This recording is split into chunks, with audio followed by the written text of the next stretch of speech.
And hello, everyone. Welcome. And this is TruthCat Radio at truthcatradio.com. And this is Beyond the Matrix with Richard Kary.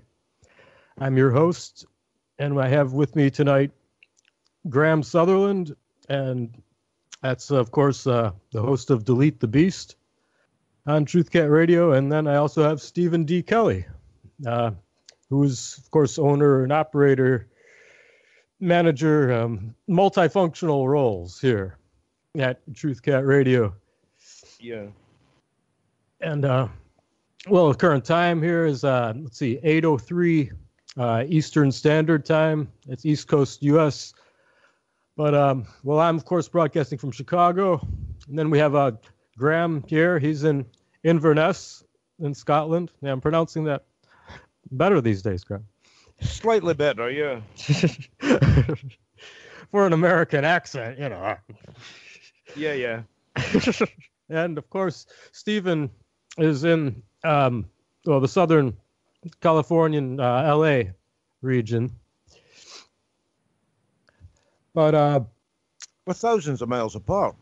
Yeah, but it all works out with technology these days, you know. So, I mean, I don't know. I think we do have many advantages in the age of the internet. We certainly do. Yeah. I mean, I hope we can maintain this much freedom, because I don't know. There are some parts of Europe where it's really starting to get, very worrisome. I think, you know. I don't know. It's like how easily do you go back from these sort of trends once they get started by someone? But and I would also, like, before anything else, say hello to JP and everyone over at Wolf Spirit Radio. If we do have your simulcast here, we do appreciate the extended listenership there as well. And please, everyone, if you can, please help out the station. You know, I mean, we don't accept any corporate advertising. We're not monetizing in any way. All the archives are free. So that being said, please help out and support us with whatever you can afford this time around, you know, this season, this month.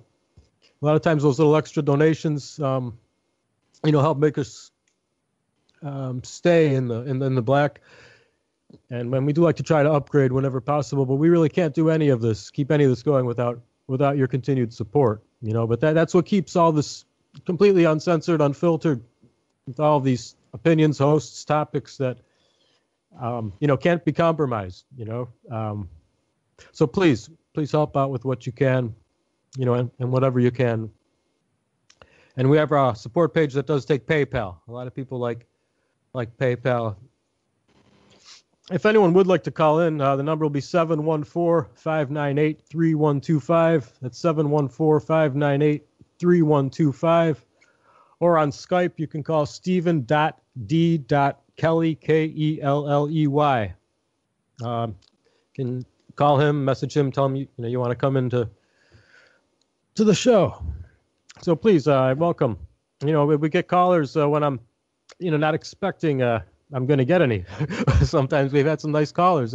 Feel free to call again. You know, those of you who have, or anyone else who's considered it. I don't mention it enough, perhaps, but yeah, that is welcome. Well, Graham, you know, I mean, a big topic I had here today really was just this whole attack we're seeing all over the internet. Really, I mean, it's really starting to get more and more widespread. I titled last minute on a post, "War on Freedom of Speech" for the show, because yeah, I mean, I think that's really what it's coming down to here. I've not really heard much about that, Richard, to be honest. Well, I did see one thing. I did see one thing, and it was apparently there's a logarithm within Facebook that somehow deciphers what's fake news, and it was going to be deleted. But I mean, how do you define fake news, and who decides what's fake news? Right. That's a very... Go ahead. No, I was just going to say that was the only thing in the last few weeks I've heard about this censorship. Right, but that's a very important question you point out. I mean, it's extremely important, and it's just fascinating how, this isn't addressed enough. I mean, it's obvious all these corporate media outlets are completely controlled. I mean, they're supposed to just read from their scripts to influence public opinion, not have any real discussion. But No, that's right. Yeah, that's right. Yeah, who decides what fake news is? Because it's became rather a cliche, and a term it's basically just used to rubbish anything now. That's a danger, The term is a bit, well, it's a bit ambiguous now, isn't it? Yeah. I mean, it's getting more and more vague. And it's just like potentially, well, I mean, it seems like it's purposely getting set up to be abused, Absolutely, yeah. And if there's anything that you don't agree with, you could just label it fake news nowadays. Absolutely. I've noticed though a definite increase now due to this ever since this free speech rally we had here in Virginia, Charlottesville, Virginia. That was on the 12th of August, and well, I mean, that a lot of people were talking about it. A lot of people had different opinions. It really created a lot of infighting, even among the groups who tried to support it in the first place ever since then. But yeah, I mean, it's amazing, really. I mean, I've really been studying it a bit, and it's amazing how many people are attacking each other and calling each other out as this and that, and it really seems like it was well, I mean, the whole statue thing. I mean, there were some sincere people who went to the event, the original organizer of it, though, it's really questionable where he had completely different views only a few years back. I mean, he's supposed to be supportive of all these alt-right concerns, if you will, and just concerns of preserving our history with the event, and it's supposed to be about free speech. But I don't know. It just seemed like he was an organizer in the past from a lot of things that weren't really similar. I know he was involved with like the Occupy movement. It just seemed like he was more an organizer than really true to any principles of the alt-right. And it was shown that he was even a writer for CNN in the past. I mean, I didn't look into that story further to confirm it or not, but if he were in the past working for CNN, I'd say that's a big red flag. But I mean, not just him. A lot of other people have been getting accused now from each other after this event, and I don't know. It's most of it is not valid. I think there's a lot of finger pointing, but it seems like the whole Antifa thing is what really has exploded more even after that event. I mean, there was just that one event that was large regarding the statue concerns and free speech theme. There were a few others around the country this month since then regarding the statues and alt-right people, groups with concerns related to the alt-right, I'll just say, But they were a lot smaller, and the opposition was much larger at those events, like these Antifa people. And but with the Antifa really have been more a presence now, going around all these different statues around the country, like really making them it too obvious that that they're actually committing violence and crime, and are acting like terrorists. I mean, there's actually a petition. I think like 250,000 needed to sign it. I heard it was doubled. Well, no, actually, I heard last count 350,000 had signed it, but way past the amount it needs to go to the White House. Basically to label this a terrorist group. Yep. But originally it seemed like the plan was for them to be provocateurs against these alt-right groups, label those groups as hate groups. They were using the term Nazi a lot and everything too.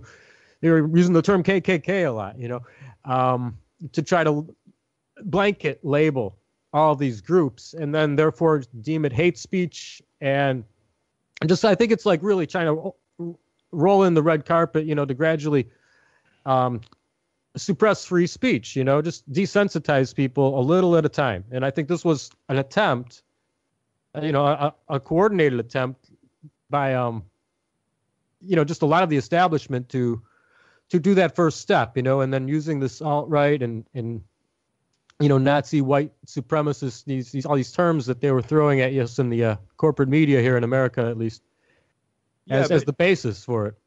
Yeah, but Richard, they've been caught with their pants down. These people have been caught in Craigslist and other sites advertising for people to attend demonstrations and such like, and they get quite well paid, and all they've got to do is pick up banners and jump about in the street and make a noise.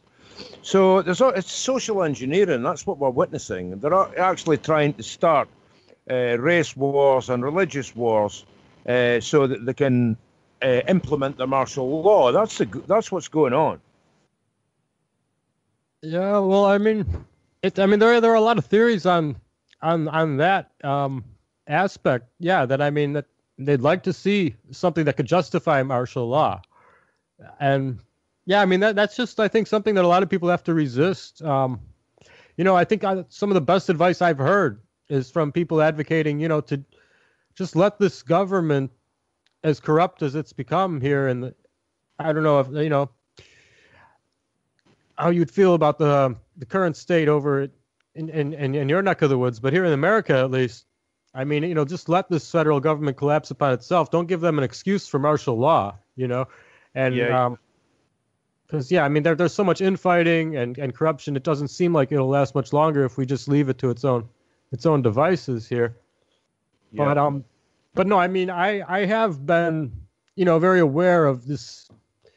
Well, it's an issue not a lot of people will talk about, Graham. But I mean, there is a very strong bias, more and more in the popular, the corporate media, and it's that is racially biased. I mean, you see it yourself in a lot of Europe. I mean, there's a lot of bias favoring these immigrants. If crimes are committed, they don't want to release the, they don't want to release the ethnicity if it's one of these economic migrants. That they like to call them I know, refugees, but a lot of the times these are just economic migrants. Very often it's not even from countries you would expect at the moment that they would need to be fleeing in such terror from. But and then in America we're seeing a lot of the same thing, favoring the illegals from the southern border, mostly coming in. But I mean, that they'll report crimes, of course, if you can implicate the white people in a bad light, but not if it's most other races. And so I mean, there's people in the media now, in the entertainment industry, a lot of examples where it's just open season. I mean, you talk about these hate justifications, okay? I mean, free speech is free speech, no matter what. But for this Charlottesville thing, I mean, the big excuse was of a lot of these lobby groups, such as SPLC, and I'm going to get to them later, who use this justification that this is hate speech and it should be an exception, even though we normally want freedom of speech for everything. No, these certain hate laws are necessary. But I mean, you'll see people all over the media now where it's okay to even just call for white genocide. I mean, and there's no and it's not just these extremist groups. I mean, we had that star of that Django film come on Saturday Night Live, and talking to the audience, obviously a script written by Saturday Night Live, talking about, I got to kill all the white folks in the movie. How great is that? And get paid for it, and they're all laughing and applauding. And it's just ridiculous how much in the culture now, there would be front page news for a month if some white person were out publicly saying we have to kill black people or we have to kill Asian people or anything. But I know. Now we have all these people saying, we have to, extinct the white race because they're just going to be racist until they're extinct, and or we just have to kill white people, and the laws are not enforced. It's clearly biased, and there's the funny thing is, I mean, all of these, right wing groups, white rights advocate groups, to be fair, none of them are professing any of these sort of things, and yet they're persecuted and the others aren't, where it's very blatant. So, I mean, no, there's a definite war on white people. There's a definite agenda, for some would like to see white genocide even, and a lot of these are methods that aren't, direct or indirect. Well, of course, in South Africa lately, I mean, I hear there are some direct examples of that, but I mean, in general, this is a topic that's like so taboo, you're just horrible to even bring it up. And I think that's what journalism is about, is, people like ourselves being willing to talk about this stuff. I don't know what any people have said to you, if you ever get emails, comments on social media, the Real Worldwide Truth Movement group as well. You have so many people posting and commenting. I don't know. You get a lot of European comments over there as well, I'm sure. What have you heard from some people's opinions, especially with all the immigration and, economic migration these days? I think it's generally accepted that it's kind of, it's a double whammy thing, because we're bombing their countries. We are bombing their countries into rubble. So they've nowhere to live, basically. And we've created an influx of migrants. The trouble is, there's a whole lot of people, because they now know that, that they're able to pour into Europe. There's all sorts of freeloaders jumping on the bandwagon as well. People from, Morocco and Algeria and Pakistan and all over the place, pretending to be refugees, and they're not refugees at all. They've just left I don't know, maybe a bit of a dead end job, or they're not getting anywhere or whatever, and they fancy a new start, so they come to Europe pretending to be a refugee. There's a lot of that going on, but it's social engineering. We've created this mess. Unfortunately for our satanic leaders. Wait, Graham, hold on, wait. I mean, I don't know if you should blame, our people that quickly. There are a lot of outside influences, both in the UK and America. Before we move on, I mean, I just regarding the Middle East, I mean, the big elephant in the living room is Israel. I mean, both America, both the U.S. and England have sold their souls to the Israeli government. And we wouldn't be in all these Middle Eastern countries if it weren't for Israel. There are all these excuses why we're in these countries. I don't, I see through all of it, basically, And so I think that really, you don't solve one problem with another problem. You don't bring the people here. You stop the wars and you stop the foreign influence. And yeah, I think that is from Israel. So I really can't, say that, oh, it's our fault for bombing these countries that these people are coming here. Well, it's not really our fault, as much as the pressure put on us that we tolerate.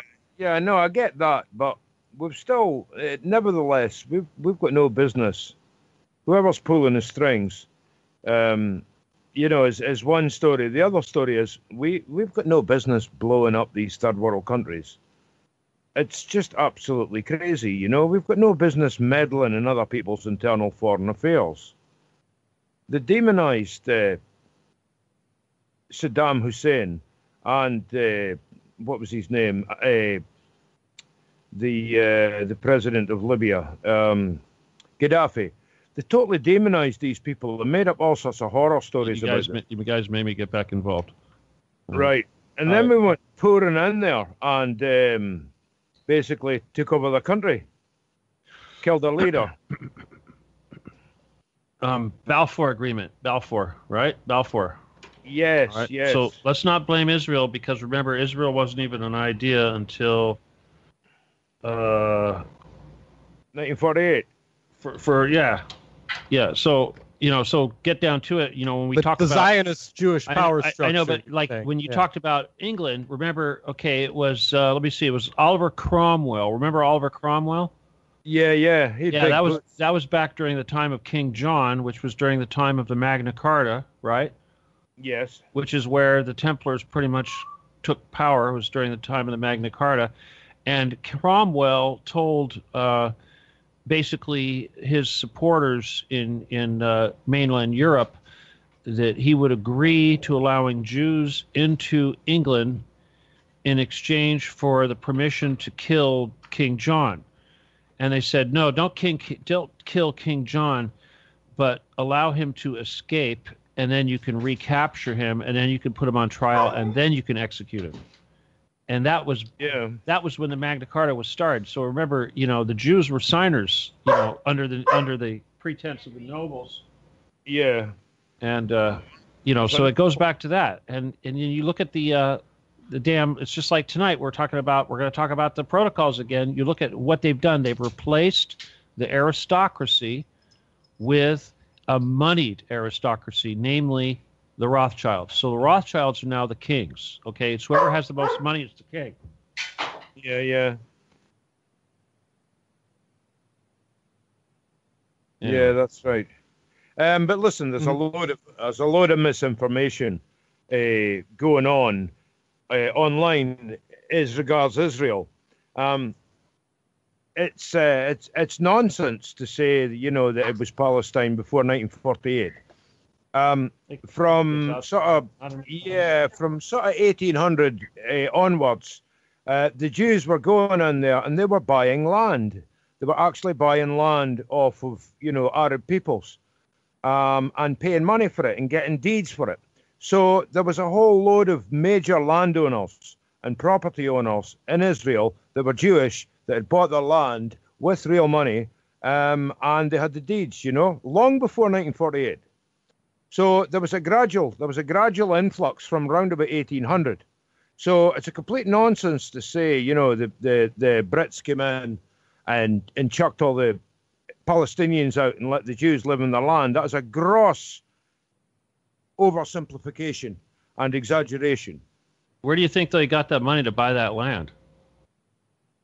Well, think about it for a second there. They got it from banks. Who ran the banks? Well, who ran the banks? Who ran the banks? Rothschilds ran the banks. Who ran England? Bank of England. Who ran Bank of England? Rothschild. Rothschilds have been in control of England since 1838. Okay. Yeah, they've been in complete control of England since 1838. Yeah. And anything that's happened since then in all the other countries, they've been behind. They've been behind the French Revolution. They're behind the American Civil War. They're behind World War I, World War II, yada, yada, yada, on and on and on, including all the wars that you were just talking about earlier with Gaddafi and all that and everything. But one thing to say about Gaddafi real quick is that no matter how much you like Gaddafi and his Green Book and all that, the reality is that had he successfully implemented his gold-based African money, yes, he would have destroyed the Rothschilds, but he would have also made Africa the most richest country in the world, because it doesn't help. It doesn't help England. It doesn't help America. It doesn't help any of the rest of us to have world currency based on gold, because then whoever mines the gold and has the gold controls the world. And they know that. That's why we have to have sovereign, debt-free currency based on the labor of a population within a controlled border, just like we did back during the colonial period, and just like Hitler did, and just like Kennedy tried to do, and just like Lincoln tried to do. Yes. And look at how successful it was with Hitler. They had, their inflation was so bad it took a wheelbarrow of money to buy a loaf of bread. And within a few years, just all he had to do is get rid of the Rothschilds and tell the bankers to F off, and suddenly everybody's rich. Amazing how easy it works. I've got some of that currency, Steve. My father took it back from Germany. You mean Weimar currency? The marks, the early marks, before their system crashed. They were issuing 1 million mark and 2 million mark notes. Wow. Little tiny notes. And that was 1 million marks or 2 million marks. And they couldn't,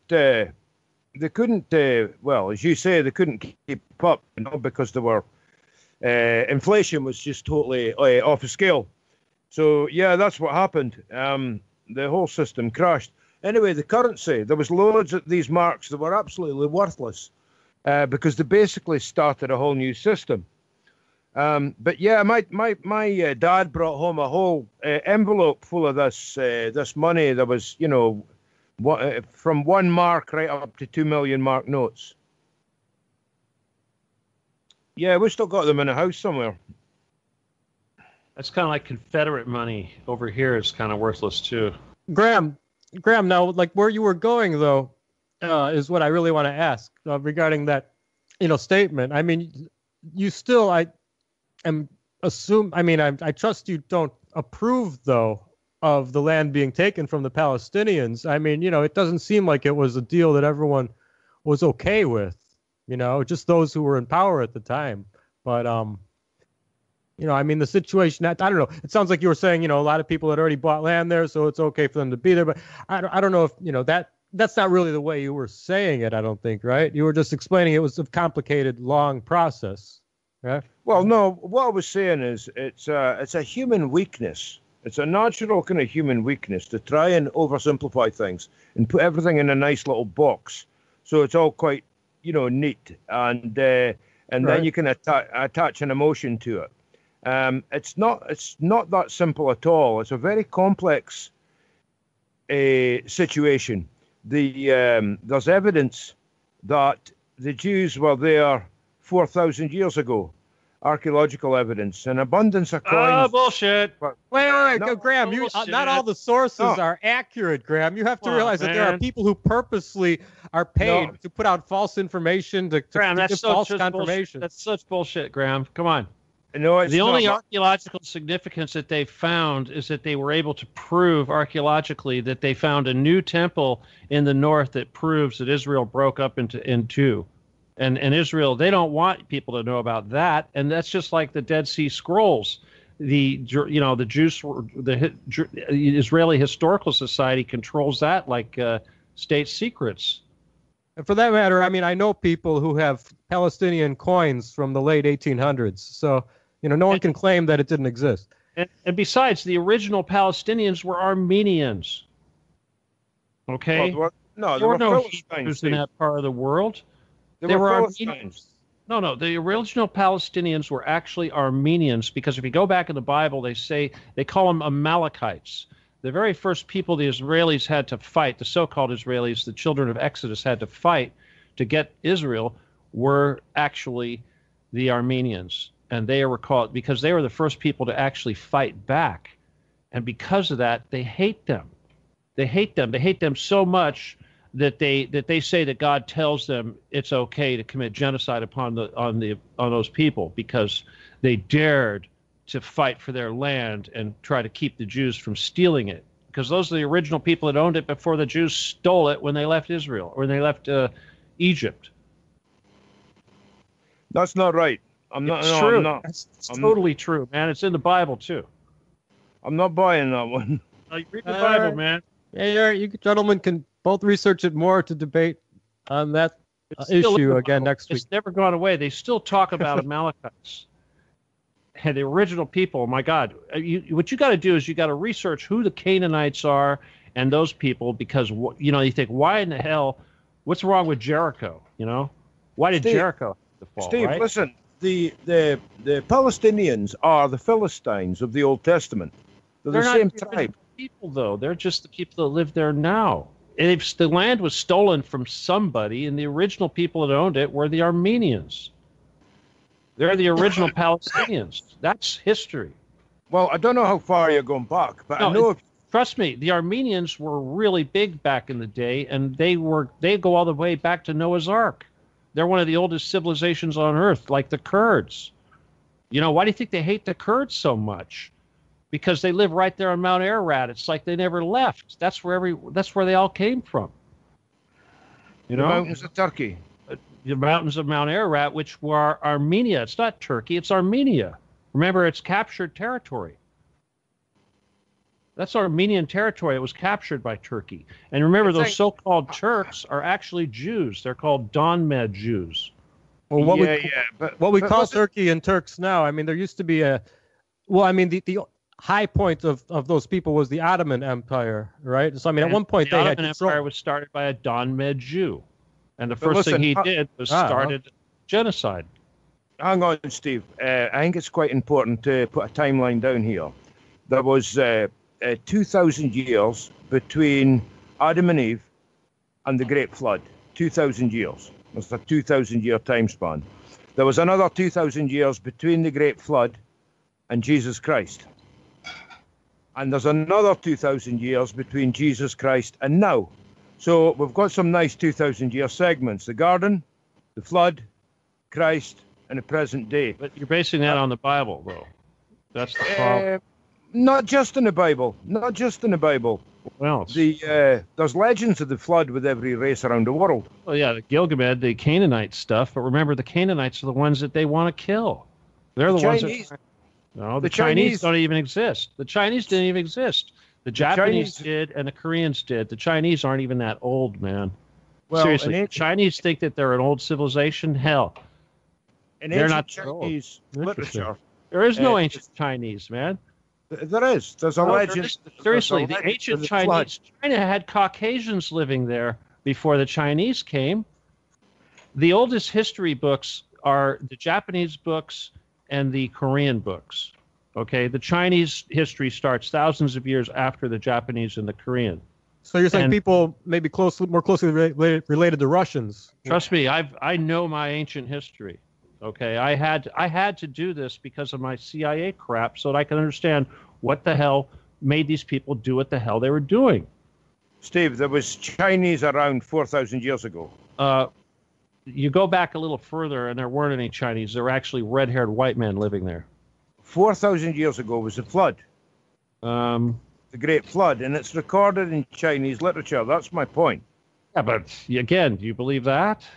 I don't want to get into an argument of how old the Chinese civilization is. I just know that they record the flood, but so did the Egyptians. The All right, well, Egyptians recorded the Great Flood. Well, you know, the best recording of the Great Flood that the Egyptians have is the damn Great Pyramids, where you could see the water level went.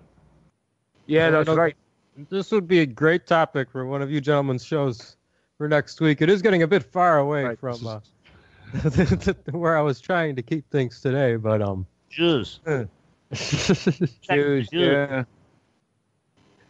but I was no, I mean I was talking about What Yeah, about this- Leonard? What about Leonard Cohen? He's a Jew. well, no, I mean I was that was kind of a bit of a tangent when we got onto the Jews in Israel and their history. I mean I was originally trying to talk about just the just the amount of websites for the most part that have really been under attack this month. It started out, with that.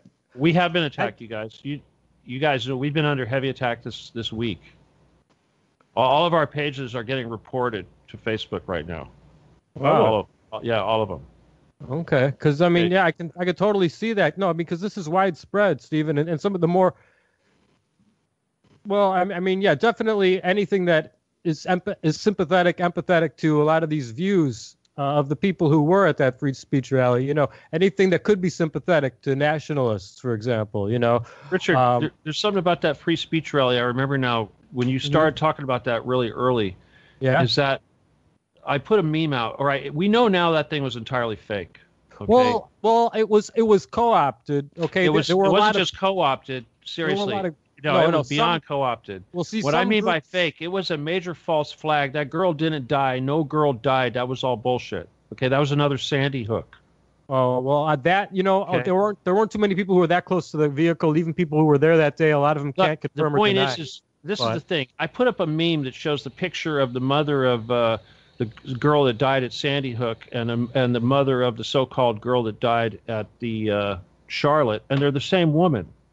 Okay, and that blows the whole damn thing up. It doesn't matter what happens after that. Just the fact that they have that one damn crisis actor pretending to be the mother of the victim tells us that none of it was real. Well, and no. blows up the entire thing. None of it's relevant after that. See, I don't. Well, okay, but I don't really care about the car incident, so I don't really care if it's real or not. No, the whole point is the entire right. facade of the so-called rally. Now we know was a complete staged event, and it doesn't matter what the intentions were of anybody involved. Because even Stephen, if you want to defend the guys that were there, that the right-wing guys, it doesn't matter because they were just puppets as the rest of them. They got used. Yeah, they got used. They totally got used. It wasn't that is one very accurate thing. The leaders of that movement, their leader was one of them. All right, we know that now. All right, listen. There were a lot of groups there who represented each their own unique. It was free speech rally. Okay, there was no single leader. That's another strategy. They talk about that in the protocols too, man. Yeah. Okay. All right. Well, listen. Okay. Some of the groups were very sincere.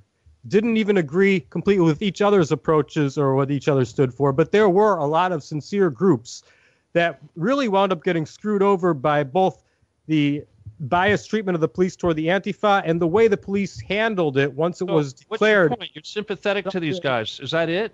No, actually, What's your point of defending them? I don't get it. Stephen. Why are you defending them? Stephen, I'm just going to talk, okay? Well, what are you trying to say, Richard? I mean, I have to not be interrupted to be able to say it. You're having trouble spitting out. Hurry up. Well, what? Hurry up. What is it you're trying to say about these guys? All right, the guys in the march. Stephen. Okay, what about them? What about them? I hear silence. Speak. Yeah, because you're not giving me a chance to speak, okay? Oh, man. But anyway, words. There's no rush. All right, I'm talking about a lot of topics tonight, but regarding this topic, I'm just saying that there were a lot of manipulations of the different crowds of the environment. Once, a lot of these groups got there, and no, there are a lot of groups there that I don't, defend, but there are some who I do defend a lot of the principles of as well. I'm just saying that as far as a lot of the groups that were there in support of the rally for whatever their motives, that it wasn't completely fake on that side. And I've heard, that there are a number of these. Is that really what you're trying to say? No, I'm trying to say that. No, I'm talking about websites. If you can stop. No, you're talking about the rally. Talk about the rally. I'm moving on from that date. This entire month, This entire month, I say screw those guys, all right? Screw those puppets for being that stupid. It doesn't care how conscientious they were and how righteous they were in their motives. They were stupid puppets that allowed themselves to be part of that fiasco staged false flag event. Well, it doesn't matter what they were. There were a lot of people who were coerced into trying to support it. You had the character actors, crisis actors getting paid, and then you had the stupid people showing up there for free. That was what they were. Okay, well, there were a lot of people who are also, misrepresented in the way they're even related to it. Just like I said. And I mean, the media is trying to say that some of the people who simply went there to support it are like, leaders of it. There's a lot of misinformation from the corporate media out there. Yeah, the whole event was a false flag. That's the biggest. But gradually, each week now of this month, we've been seeing more and more. I've noticed more and more websites are being taken down.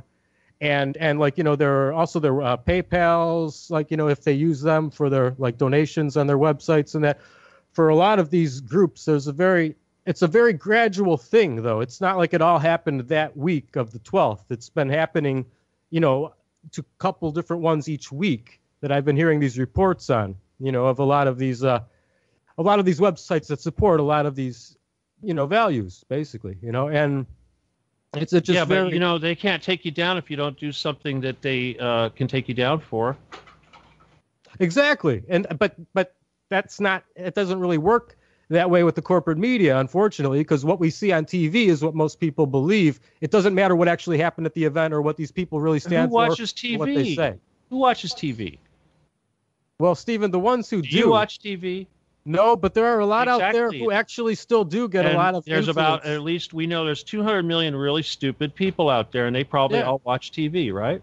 Well, some of them still do, or they just from people in their family or friends, they get influence I mean, a lot of people think that Russia is hostile right now, for example. A lot of people think North Korea is going to just try to destroy us as well. Okay, that's proof that some people do, still absorb this, this corporate, these corporate news outlets, television, most of it, it's on cable now, but it's still influencing a large amount of the public.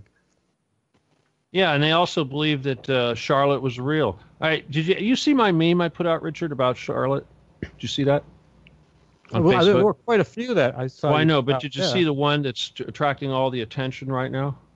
Well, I would describe it for us. All right, it's very simple. It uses 2 words. It's got a picture of these 2 women that are the same woman. One was the daughter from Sandy Hook, or mother from Sandy Hook, and one's the mother from Charlotte. And it shows them both the same woman. It says, and it has 2 words, both fake. All right, well, that thing right now has got about 32,000 something hits on it, and 100, 200 shares. It's gone viral. It's getting 500 hits an hour. Okay, in fact, what it's doing is it's destroying the Charlotte narrative.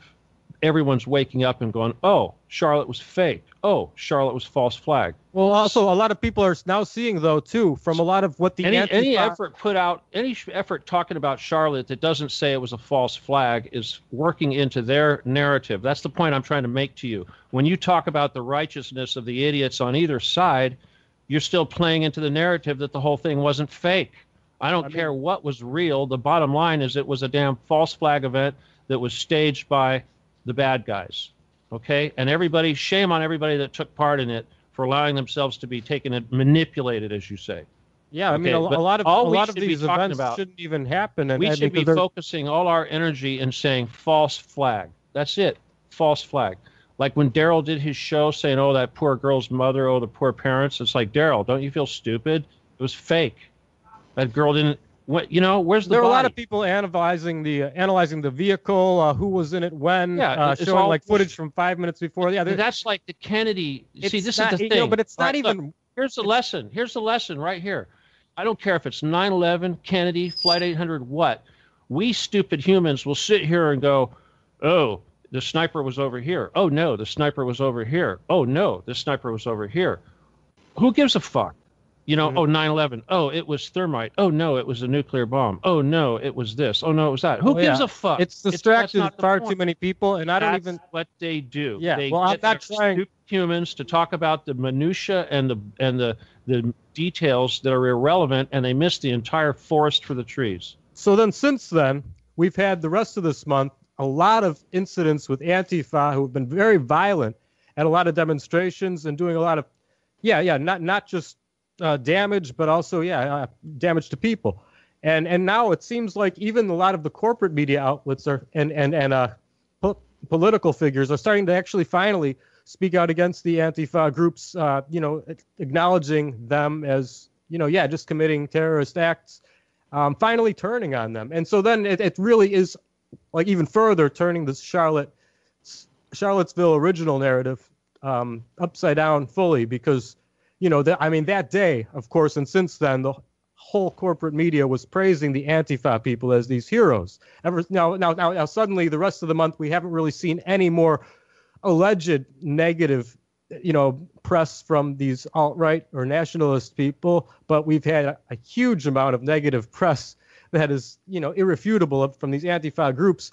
And it's showing to a lot of people, hey, what's up with. So I think that's more important, than the car incident. It's just the fact that we're being shown how much the media was, now changing their stance on Antifa, but was trying to promote them as these underdog superheroes or something originally. And you're still talking about trees, man, and not the forest. Stephen, everyone has slightly different opinions on what are the important issues, just like a lot of these independent media outlets out there. I know that, you and Graham, for example, don't, maybe have all of the same priorities with what you think is important to share with the listeners. Maybe a couple Graham's things. Graham's anti-Satan. That's pretty specific, huh? Graham, you're anti-Satan, right? Of course. All right, well, that's all this is about, this anti-Satan. That's all we're about, anti-Satan. Okay, and Satan basically set up a false flag, and we don't need to talk about the details of his false flag. All we need to acknowledge is that it was a false flag set up by Satan. Yeah. Mhm. Yeah, well, I mean, I don't know. A lot of people like more details. Well, that's why we have so many shows and No, topics. but that's our job, is to educate, not to fill our head with bullshit. Right. Yeah. Yeah, certainly. I mean, ultimately, okay, let me say something. When I made that meme that got the 30,000 hits, I made another meme before it. And the meme before it was pretty much the same meme, only had a few extra words. Okay? Well, you know what? We're dealing with people that aren't that. You got to get it into their head, and you got to get it in their head in 2 words, or, as few words as possible. It's like Occupy. You know why Occupy failed? Because they got too many words. It should only have been 3 words. End the Fed. That's the only words that anyone should have said. And I'll tell you something. That's in the protocols too. And what you were describing right now with all these disparate different agendas, all these so-called rally members, that's exactly what they described in the protocols when they said it doesn't matter how big the mob is, because every single head in the mob will have a different idea, and they'll never have any power because of it. And until they are led by a single leader that can have a single program, they're never going to get anywhere. And that's how they control us. Mm-hmm. That's the point I'm trying to make. So when we're out there talking bullshit and saying, wow, look at that tree, and no one ever looks at the forest, that's the problem. That's what I'm trying to tell you. Yeah, See, that's why I grasp what you're if saying. you want to, Yeah. I had to hit those people until I made it simple. I remade the meme, and I only had 2 words. Suddenly, it rang a nerve with everybody. Suddenly, I got 30,000 hits. Before, I had 1,000 hits. All I do is change it to simplify it a little bit, and suddenly it goes boom. That's our job right now, is to simplify the message so that the only thing that people hear is exactly what they need to hear, and not all this crap that confuses them. They don't need to debate, oh, yes, it was a challenger. Well, yeah, there's a gray challenger. That's a muscle card. What did it happen? Or was it the real driver? No, was the girl really? No, it's all bullshit. It was all a big choreography. That's the bottom line. It was a big-ass choreography. Well, yeah, It was set set up up for public. did. We can talk about all the actors all day. This actor It did was this. designed for public perception. Public perception, and what you see in the narrative on the corporate media. That was the whole point. Right. Yeah, of as far as what actually happened. Yeah. But look at how well it worked. And our job isn't to go along with the dialogue at all. Our job is to kill the dialogue. Mm-hmm. No, but I mean, like as I said, we have had though a number of websites that are being shut down. In this past month now. Oh yeah. Ever since then, and it's been gradually happening. Like a couple did right around that week, then a couple the week after, now a couple this week. It's in gradual steps. I'm expecting a couple more might, and you're saying we were getting hit a lot this week. Well, we're getting reported right now. What they're doing is they're reporting us very heavily right now. That's what's going on. Mm-hmm. I mean, but I really think that I've seen enough. But they can't do anything. We don't have content that they can do anything about. That's the difference. See. Well, no, yeah.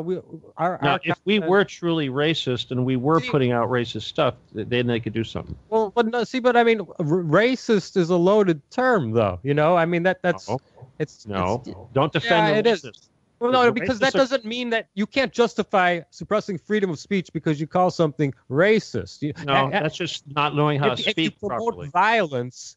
If you're promoting violence, that is justification. But none of these websites that are getting shut down are promoting any violence of any sort. There are some people who do express racist views on some of those websites, but no violence is ever advocated. And I mean no. I hear what hate. you said, but I had all right. Let me just tell you about a meme I made that did cause trouble on Facebook, and it was a picture of me with a gun. My picture with a silencer and all that. And it was very simple. It just said Antifa season. That's all it said. And it got reported so fast. Well, it's in the eye of the beholder. I should have had the freedom of speech to have that, right? Yeah, hate speech, even violent, incitement is in the eye of the beholder. Really, I mean, we have all these trigger, justifications in the culture now for a lot of people getting off. Not prosecuted the way they should be. I was triggered. The snowflake culture now, who are on all these like, SSRIs because like, they're prescribing them to them before they're even out of grade school. And, I mean, yeah, these people can't deal with reality. I mean, yeah, there are going to be different views than you out there. You have to live with that, I mean, you have to be stronger than that, but, you have to let everyone say what they want to say. I mean, we don't have the groups that websites. But you don't get it, though. That's the thing. But what's interesting, Stephen, right now, there's a certain sort of a focus that they're using to suppress free speech right now. What it is just happens to be this nationalist focus, but it doesn't matter what it is. The point is that the free speech is being under attack, okay? Because right now we have websites fully functional that are recruiting ISIS members, all right? Those websites are not getting taken down, but these white nationalist websites are. And that does not. So what's your solution? What do you think should happen? That's really hard to say. I mean, exactly. I don't know how far You don't have the answer. I'll tell you what the answer is. You want to know the answer? I hope that these people can get their websites back. I hope they're look, you want an answer or not? Are you going to offer a solution? Do you have a people solution? Are hiring lawyers right now. Offer a solution. What's the solution? Quick. It depends on how bad it gets. It depends. What is the solution? Are you going to offer? You're going to say anything on this network? You have to have 50% of what you say has to be solution. Well, we already have a lot of free speech that's already been stopped in Europe. Okay, I mean, America is kind of the last bastion for a lot of this because it's already happened to a good degree in Europe already. A lot of these countries in Europe now are. Yeah, I mean, right. it's the point I'm trying to make is there's really no such thing as free speech. That's the point I'm trying to make. Well, but that's not right, No, it's not right. But see, that's the point I'm trying to make. There is no such thing as right. It's just like there's no such thing as equality. Mm-hmm. There's no such thing as fair.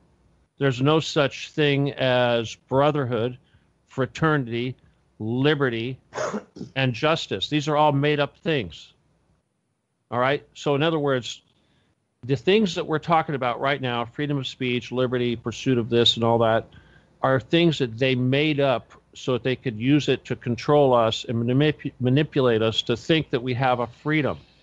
The reality, and this is the answer now, this is that solution part, the reality is a benevolent leader, okay? Ultimately, you have to have a benevolent leader. Now, you like, let's say, the leader of the National Socialists, per se, him. He is that person. He is that person. That's like having a king. If you don't have a czar, if you don't have a benevolent leader, you can't have anything because ultimately, and the Jews will say this, is that you got to, and for your society to function properly, you got to take away all this nonsense bullshit belief that everybody's equal and all this crap, and you got to have somebody in charge that knows what the hell's going on, that's actually better than everybody else. That's the answer. And that way, that person can decide these ISIS shit has to go, and this other stuff is okay, because there is no yardstick. There is no fairness. Say, I just remembered something, Stephen, from what we were talking about in Graham's show earlier. I don't know, maybe after we take a little 5-minute break, but regarding Bolshevism, and we were talking about Russia, and I had a couple of questions for you on your take on some of these things, but because I've heard some people talking lately about a lot of this, and I don't know. Do you want to do it? Do you want to do a little break? You want to do a little break here? No, man. I need to drink some tea, to be honest with you. But okay. But tell me what you want to say about ask about the Bolshevists. All right. Well, I mean, there's even this guy. He's been on Alex Jones a lot lately. Even he's been on a lot of shows. But Alexander Dugin. Okay, I don't know if you've heard of him, but he's very. They connect him very much to Bolshevism. Okay. Mm-hmm. And yet he's getting a lot of airplay on a lot of right wing stations and even Alex Jones, who I at this point I'm convinced is completely controlled. For sure. So therefore, why are they having this guy Dugin getting pushed so much? Some are claiming that he has Putin's ear and that therefore Bolshevism is controlling Putin's Russia. Okay. So right. I want to take. Yeah. What do you? Let me respond here. First of all, give Putin his ear back. Yeah. The first thing I wanted to say was I kind of lost it as soon as you started talking about Putin. But wow. Yeah. I'm sorry. I totally lost the direction I wanted to go with that. But obviously the Alex Jones is controlled, as you said, and certainly. They would be presenting this information there must be some motive. Okay, I remember what I wanted to say. Motive is the key word here. But Okay. the guy Well, let me Dugan was repeat. saying. Let me finish this damn sentence here. All right. The lesson. This is a lesson for you, okay? Because this is a lesson I had to learn, like a lot of lessons. You know, when you're dealing with CIA and NSA guys, you got to learn a lot of lessons. And one of the lessons you got to learn is that you got to stop worrying about motive, okay? Because they will use motive, and they will use confusion over motive to fuck with people's heads. All right. It's just like we were talking a minute ago about when they do a false flag or something, they'll use multiple different methods so that they confuse everybody, and they'll sit there and argue about what technique was used to actually commit the crime. Well, that would make sense. The same thing applies to motive. Okay, that would make more sense then. Yeah, that would help. Motives are a stupid thing that humans have to understand. Having to try to understand another human's motive is a waste of time. What this guy was saying on the Alex Jones show, for example, he's saying that if there were a patriot uprising in this country against the establishment, that Putin's Russia would back the patriots, so to speak. It's disinformation. First of all, you already know it's disinformation, right? Mm-hmm, yeah. Then that should answer all your questions. Everything he says is bullshit. But correct? I have to wonder why that's getting pressed on the people. Again, I just told you. There is no fucking why. And the gatekeeper media. Who cares about the why? You will find, if you study these things, that there are many whys. There are many motives, and the motives clash. They always clash. They do that on purpose. That's like having Nazis and Zionists working side by side. It doesn't make any sense because they seem to have clashing motives. All right. Well, I guess just the main thing left, it's the confused humans, just like you're asking me this question because you're confused. It worked really well. So the point is that we already know it's bullshit. We know the Bolsheviks are the enemy, and we know that they're saying that Putin's going to do something. We know that's bullshit. We know that Putin has nothing to do with these people. We know that Putin has nothing to do with Bolshevists. I just got through saying that Bolshevism is dead in Russia. Russia is now a Christian country. It's anti-Bolshevik. Right. That's what made me think of this. Yeah, to bring it up. And what the closest thing we have, America is overrun with Bolshevists. They call themselves Antifa. Well, this Alexander Dugin, he's been connected to the Bolsheviks very strongly in his principles. Obviously, he's the enemy. Yeah. Mm-hmm. You know, there's a reason why they have people like him on Alex Jones and not me. Okay? Right. I should tell you something. Yeah, so anything that comes out of his mouth is suspect bullshit. We don't need to question the motives because we gave that up. We don't. All right. Focusing on our message and our agenda means not caring about what they say. And so you're convinced that Putin's not influenced by Bolshevism. Putin is an anti-Bolshevist. Yeah. No, I just wanted your full take on it. He's anti-Bolshevist. He's Christian. Did you guys want to do a little break now for a few minutes, or did you want to take over? Did you want to do it, or do you want to take a break? Do you want me to talk? Yeah. I could do a 5-minute break. All right, okay. It's all yours. Oh, no. I mean, could you do the break then, I guess? Yeah, I mean, since it's my show, and you're probably going to relax before yours, Stephen. Stephen's gone. Oh, he bailed. Okay. All right, I guess kind of ruins the point of a break, but I'll do my own break. he's like, I'm just having a break. You can do what you like. Yeah. All right, well, everyone, I'll just say that, once again, we do appreciate those donations to keep everything going here. We are completely listener supported. Without doing any corporate advertising or monetizing, it's much more difficult for us to be limited in any way in all of the information we can get out to you. But yeah, we do need your continued support.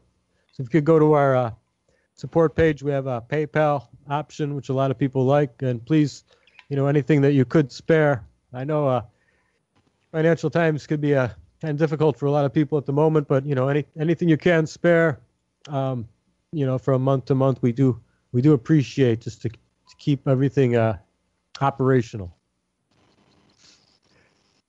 And well, let's see. I would like to thank all of the people who have contributed, of course, and the people who have regularly contributed. I think that that's the one thing we don't do enough. So those people who do give regular contributions to the station, we really do appreciate that. And that really, without that, we wouldn't have been here as long as we have even. And I'd like to, once again say hello to our listeners at Wolf Spirit Radio. If we have them simulcast, I will say hello to all of you. Thank you for your listenership there, and thank you to JP. We have Stephen D. Kelly coming up next. That'll be at the top of the hour. But you are listening to Beyond the Matrix with Richard Kary. We're speaking with Graham Sutherland of Delete the Beast, and Stephen Kelly as well, who's been in and out of the conversation a bit. Graham, I don't know. We've gone in quite a few directions already, but I don't know. What comments do you have on what we've been recently talking about here? I actually got Stephen's point really about discussing the ins and outs of known false flags. I did totally get it. It was a bit like when everyone was discussing before the election, and everyone was discussing Hillary Clinton and Obama, Obama and everything, and making out they were kind of independent, and then not someone else's puppet, and making out, they could have made this decision, but they made that decision, and so on and so forth. It just always struck me that they are totally impotent,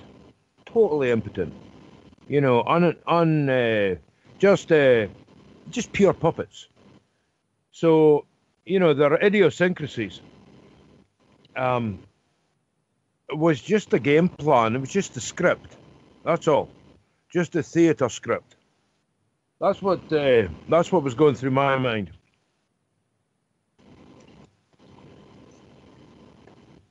Yeah. Well, I do see just a lot of the original, as you said, the original impression falling apart, the original narrative falling apart.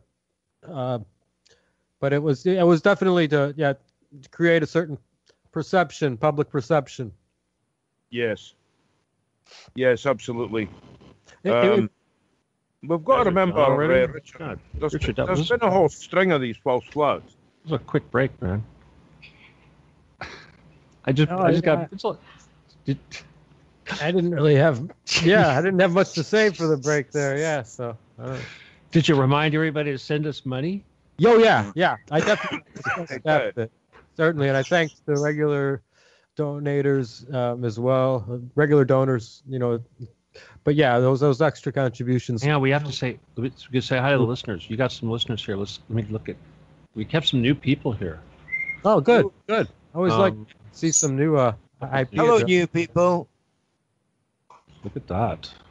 Hello, new people. No, but Stephen, it was just really interesting because, there are a lot of people who are accusing everyone else. And I don't know so much about, that I'll pay attention more to the circles who are closer to the people of the alt-right and with nationalist and patriotic views more than these people of the, I don't know, they call it the far left these days, but a lot of these I wouldn't be as aware of, but no, there's a lot of people accusing each other, they're seeing everything going on and in all the chaos. They're accusing everyone else of being a troll or a shill or a plant. I'm seeing it's everywhere. Everyone's critiquing each other, criticizing each other. So it's like it is true to what you're saying about the protocols of Zion that no one can. Well, all of this. Hey, Richard, factionalizing. Richard, takes away listen. The bottom line that we have to learn. Because seriously, when you talk about the protocols and all that, if you want to say that is their playbook for how they take over the world, how they run over the world, then we shouldn't be going, oh, those bastards, that's what they're doing to us. We should say, well, why is this better than what we're doing now? Why is their method better? Why is what they're doing work better than what we're doing? Yeah. You know, what are we doing wrong? And the bottom line is that they want to set up a deposit. They want to put one man in charge of the whole world, essentially, a despotism, and that one man is going to be who's ever leading the Rothschilds, and whoever their boss is going to be the boss. That's how it's going to work. And the problem is, though, is that ultimately that is the best way for it to work. However, you got to have someone who's actually good doing the job. And this is back in the old days when they had kings and stuff. The kings actually cared about the well-being of the people. They wanted them healthy and well-fed so that they could be good workers. These guys, they don't care. They want us dead. Well, yeah, when we were mentioning Hitler earlier, I mean, yeah, he cared about his people and the nation, and that's exactly why, you know, the bankers, you know, had to get rid of him, basically. But that's the point, though, Richard, is that you're right. It was a single man that was a dictator. So, in other words, that's the lesson. The lesson is you have to have a benevolent dictator. Yeah, but you can't have globalism where I think we need a lot of nations with a lead, each with a leader. Everybody should have their own strong leaders and their own economies. Yeah, right? Absolutely. But you can't have so much factionalizing of people who have most of the same principles. I mean, the Unite the Right thing was a joke because it tried to lump everyone, you know, most of which, you know, don't even agree with each other on most things. Just because, you know, basically anyone who was against the left, okay, you know, they were trying to say that, you know, everyone who's against the left should all come together, you know. And I mean, it was doomed to fail as much as Occupy, even in principle, even before you take away, you know, bring in the fact that it was engineered to, you know, be negative press. Even if before, you know, you factor that in and how the police were giving ridiculous instruction, just from the very beginning, the whole principle of uniting that many groups who have that many different agendas, making each other look bad by association, really. I mean, you know, it's good to organize. It's good to have groups and leaders. But the bigger the group gets, the more you lose direction. Okay. And you know, we don't all have the same motives. You know, I mean, we'll agree with each other, and then those groups can merge on some issues, you know, and that's the best. Even that's what we do as hosts on this station with you, Stephen. You know, we have some issues we agree on. We each have some that only that host cares about as well, you know. But you know, that's the best that, you know, any group can. But the larger, as I say, a group gets, it loses all focus on what its values are. So that's a problem. But you don't want to look too much too for a leader in the sense that you don't think for yourself at all. You know, I mean, a lot of these people who will follow a lot of the white nationalists, you know, I mean, they care about some important things. Globalism is trying to deconstruct the homogeny of a lot of the European nations as a way of taking them all over. You know, take away your identity as a weapon to make them more manipulable. But so I mean, you know, they can appreciate some really important things, but at the same time they're very lost, and they just want a leader. But they also a lot of them can think in very, you know, base ways. You know, I mean, we have some that are violent and hateful and you know, advocating violence, and those people are getting associated with others who know better, who are trying to, you know, make changes, and it's just going to ruin things for everyone. So you know, yeah, I don't know. There are a lot of places that you could take that, but yeah. I mean, we definitely have to learn to not you know, not to fall into lost causes too. You know, I mean, I was comparing it to Occupy because I don't think, you know, putting that many groups together is going to do anything good. It's just going to do harm by association, and that's what was used against these people. Now we have a lot of legitimate websites, you know, who are literally getting taken down this month, and it goes against the laws of this country, the laws of freedom of speech. And it's serious because is it going to continue, or are these people going to get their websites back? You know, like I said, I don't agree with all the attitudes on them. Okay. Let me just share something, okay? Because obviously, again, people go, how does everything have to deal with the protocols? Okay, this is right out of the protocols too, all right? There's this thing called a soapbox. Are you familiar with the concept of standing on a soapbox? Yeah. Of course, certainly, all right, yeah. Okay, this is what they do. Politicians' technique. they take a soapbox and they put it out in a park or something. They get up on it, they stand up, and they start talking, and people start gathering around and start listening. Okay, and then this is what happens. First of all, the guy on the soapbox is doing it on purpose because his job is to get those people to gather around. And then the job of his associates is to watch those people when they gather around to see who's really getting into it and who really agrees with what's being said. And those are the people they take out. And that's how they locate these people and identify these people. So they do this to draw out the enemy. And this people that are getting their website shut down is because they got drawn out. All right? So you got to be, that's why I'm telling you, a warrior doesn't. This is one of the biggest. First lesson I learned of the NSA: don't let them know what you think. Never let them know what you're thinking. And if you are in a position of power and you don't agree with your masters and you are in a position to cause change, you don't let them know what you're thinking, or they'll take you out. So in other words, all these people that work for us that are on our side, they need to be warriors, and warriors are guerrillas. This is a guerrilla war. We don't stand out in the middle of the street and say, "Look at us, here we are, take our picture," and then shoot us like Right. they did it. Fucking what was it? You know, the ranch escapade. You know, the Bundy Ranch. Right. Waco. You know. Well, no, not Waco. I'm talking about Bundy Ranch, when all the so-called patriots that came out with their guns and said, "We're gonna defend the Constitution right here, right now, with our AR-15s." It's like, and then every single one of them gets on an FBI wanted list. Yeah, it's like these people who say they're going to release, information on Hillary Clinton if someone tries to kill him or this or that. No, just release it if you're going to release it. Don't say you're going to do it, because that's just do it. Do it. That's like pulling a gun on somebody and not pulling the trigger. No, you don't even let them know you have a gun until you're ready to pull the trigger. That's why we don't say anything until it's time to pull the trigger. And if you guys are getting your sites getting shut down, it's because you pulled your gun out and you didn't pull the trigger. Well, yeah, no, I mean, you don't pull out. You don't show your gun. You don't show your gun. Yeah, I mean, the biggest thing that a lot of these did is maybe they had people associated with the websites who went to that rally. That would be about it. I mean, there wasn't much. It seems like this was definitely targeted at that part of the population. And I mean, the people, when you look at who's in control of all the media, I mean, you're talking a lot about the protocols there. Zionists, the Jewish power structure, is very much in control. And they see a lot of these white nationalist groups who are not afraid to look into these issues. You mentioned the Rothschilds and how much power they have. Well, that's Jewish power right there. So I mean, I think that the way they want to attack free but we speech don't really like to. This is the thing, I think though. because of the age of the internet, the people in power are starting to not want people to have. You're not learning anything, man. You're not learning. Okay, not remember how I said about the people getting shut down because they pulled their gun out? Oh yeah. Well, you just pulled your gun out when you start using that Jew word. Do you understand? Don't pull that gun out. Uh-huh. Okay? Well, see that. You don't need to pull that gun out to be effective. Okay? Well, keep that gun in the damn holster, man. Keep it hidden under your shirt. Some people insist on having some platforms where they expose themselves and they lose all effectiveness because they show off their weapons.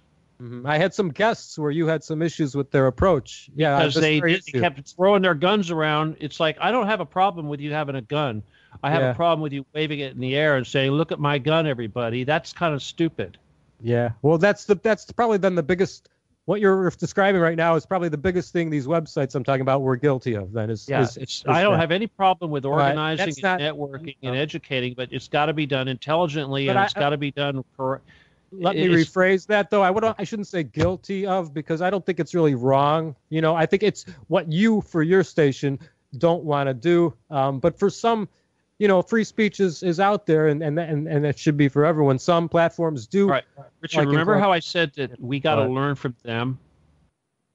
Okay, I just said a little while ago. Yeah, learn definitely. from them. We got what are they doing that works? Okay, and remember in the beginning of the show, I said what they were doing. It's make believe. Mm-hmm. But I mean, you don't. We have to do the same thing, man. But if you emulate the enemy too much, you become them. No, I mean, bullshit. You don't fight Bolshevism by difference. acting like we're a not Bolshevik. Working for Satan. We're working for Jesus. Okay, there's a big difference. Don't forget that point. Mhm. I mean, I have no illusion about who I'm doing this for. And I'll tell you something else, Richard. It says this right in the protocols. It says, in fact, this is what the biggest lesson that we should take to heart right now is in the protocols. It said that all their work, all their generations and hundreds and centuries of years of work that they've done to build this whole thing could be completely destroyed by one genius goyim who's willing to stand up against them without regard for their own well-being. All right. And that's because they use greed as their number one weapon. So in other words, they figure, what do we care? Because nobody is going to put their welfare, in front of somebody else's. They're going to, all we got to do is offer them money. But And there are they're a few, but like you say, there are a few leaders who will do that, but they don't always agree with each other, on what they will and will not do. Well, who are these leaders, man? well, I thought you consider yourself one. I am. Who else? Yeah. Who else? Well, there are others, who Name would one. see that Name role. one. Name one. I don't want to speak for someone else. Is that a fair way to respond? I am dying for somebody to come up with one person that I could respect, and I'm yet to hear. All right. Well, I consider myself a leader. I'm not as old as you yet, Stephen. All right. But yeah, but I'm up and obviously coming. you're here on the network. That, of course, you're in the category, Richard. Of course you are. Mhm. Who else? Who else out there besides Graham here? Graham here. I was about. Yeah, I was about to say. Yeah, what about in the media and the world? Who are we supposed to be looking up to and respect and think, wow, this guy's righteous and he's the real deal? Who could we possibly put in that label? I like I said, as far as leader goes, I don't want to speak for someone else, with a lot of people out there.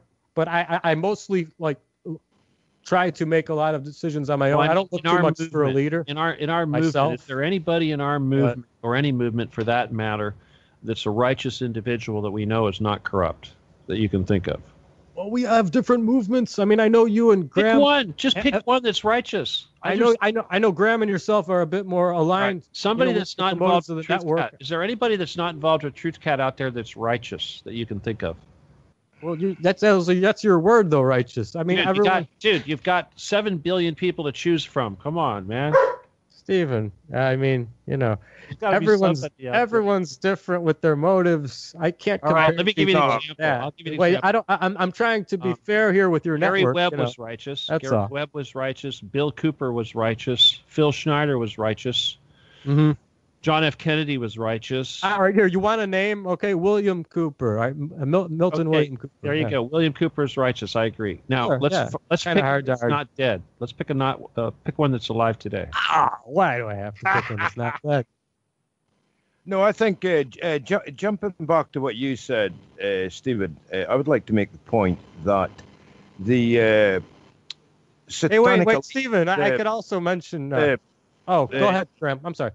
The New World Order people, the satanic elite, the Masonic elite, call them what you like. They are obsessively Antichrist. That's central. I mean, it's in writing even. They're obsessively Antichrist, and they've done everything they can, even through the so-called educational system and everything else, to validate the authority of Christ by being so vehemently Antichrist. Think about that. I want to say something about that, Graham, because I totally agree. But what you got to focus on here that's really important when you start talking about Christ is you got to leave religion out of it because Christ is an entity that's been around a lot longer than humans. Of course. Okay. And therefore, any of our man-made religions that we came up with in the last couple thousand years, we need to make a point of saying doesn't have anything to do with the Christ entity. And then if we can remember that, then we can realize that the Christ enemies also don't have anything to do with any man-made religions. They're much more ancient. So that's why it's easy for us to throw out Jew and throw out Masons and all this stuff, because those are just things that they made up recently. But the ancient enemy is the same, right? Jesus Christ himself said, before Abraham, I am. Exactly. Perfect. So forget Abraham, right? Forget Abraham. And all these religions based on Abraham, it's all bullshit. including Christianity. You know, Christ has nothing to do with Christianity. Well, it's just religion's a man-made thing. Yeah, but Christianity is based on Abraham, though. You know, I mean, it's right there in Genesis. You know, it's all based on Abraham. Well, it's based on Jacob, because Abraham had two sons. He had Ishmael and Jacob, and Ishmael became the Arab peoples. Well, yeah, but Abraham and Sarah were major players before Jacob was born. Yeah, but Jacob was the father of the Gentiles and the Jews. Yeah, but it's still all based on Abraham, though. It all goes back to Abraham. And all this bloodline stuff is based on Abraham, too. And so if you look at the bloodline of Jesus, and you look at the bloodline of Mary Magdalene, you look at the bloodline of Moses and Miriam, you'll see that it all goes back to this Babylonian Egyptian crap. And the point is that even though Jesus is of these royal bloodlines, it's irrelevant because he was born as a human into those bloodlines, not because the bloodlines were important, because his job had nothing to do with those bloodlines. Yes, but it's the father that determines the. But that's the point I'm trying to make. State. All that religion crap that you're talking about is based on bloodline bullshit, and we know that all this Abrahamic, Jewish, Christian, you know, all that crap, it's all bloodline bullshit. We know that all that stuff is bullshit because it's irrelevant. It's like royalty, and you know, it's like branches of a tree and saying this branch is more important than this branch, and they're all connected to the same damn root. That's my point. It's all bullshit. Yeah, well, I get your point, but some of that bloodlines are contaminated.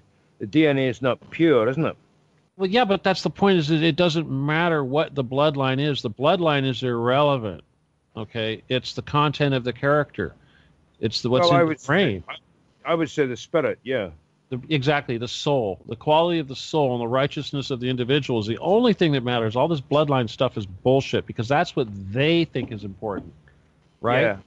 Yeah. Oh, this it's like Cain and Abel and Jacob and Joseph and all this crap. It's like it's bullshit. Because as soon as you start doing that, you start getting into genocide, and that's exactly what they do because they're not human. They're satanic, and what does Satan want? Kill humans. That's all they want. So they concoct all this bullshit to facilitate killing humans. Yes, of course. Anyway, that's what I think. Yeah, they do. They do to a large extent. I do remember, though, there was a curse on the descendants of Ishmael. The Arab people, there's a curse on them. And it's funny when you look at the who cursed them? God. No, wait a minute. That's bullshit. Come on. No. That go. No, come on. No, it's not they're bullshit. Blessed. They're not cursed. They're blessed. That's bullshit, man. I don't know where you read that. Come on. You go get your Bible and bring it out here. And I don't care what Bible it is. I'll go get the same Bible and I'll show you where it doesn't say that. I'll show you where it does say. What it does say is when Ishmael's mother went into the desert to kill Ishmael, God said, don't do it because your son is going to be blessed and his descendants will be like the sands on the beach, will be innumerable.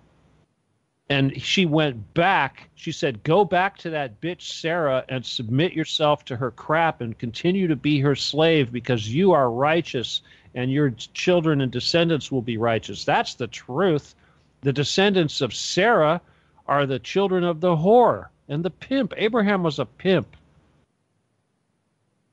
The Arabs come. Abraham was a pimp. Abraham was the biggest pimp in the world has ever seen. He was such a pimp. No, I'm not buying it. No, I could go get my Bible and read it to you where Abraham totally pimps out his wife to the Pharaoh. It's right there in Genesis. And most Christians can't even read that without understanding. And I'll tell you something. That's like when you say you read the protocols. It's like reading the Bible. Most people can't even read Genesis without even seeing what it says. If you read Genesis, before you even get too far into the Bible, you'll see Abraham was a pimp and Sarah was a whore. Sarah was the biggest whore of all time. She was a whore up until the time she was 93 years old. She was still whoring. And she wasn't just a small-time whore. She was a whore to the Pharaoh. And she took the Pharaoh for massive amounts of wealth. That's where they got all their money. Where do you think the chosen people got their nut? They got it from whoring out Sarah. And Sarah had a slave. So I found it in the Bible. It's Genesis 16, right? Then the angel of the Lord said to her, go back to your mistress and submit to her. The angel added, I will increase your descendants so much that they will be too numerous to count. The angel of the Lord also said to her, you are now pregnant, and you will give birth to a son. You shall name him Ishmael, for the Lord has heard of your misery. But he will be a wild donkey of a man. His hand will be against everyone, and everyone's hand will be against him, and he will live in hostility towards all of his brothers. She gave this name to the Lord who spoke to her. You are the God who sees me. For she said, I have now seen the one who sees me. That is why the well was called Bel Lahor Roi. It is still there between Kadesh and Bered. So Hagar bore Abraham a son, and Abraham gave the name Ishmael to the son that he'd born. And Abraham was 68 years old when Hagar bore Ishmael. So there's no curse there. He's just angry. He grew up to be an angry child, but that's understandable. He's the mother his mother was a slave to a pimp. That would make me angry too. Actually, his mother was a slave to a whore. It was Sarah's slave. That Abraham was screwing Sarah's slave. People can't, they read the Bible.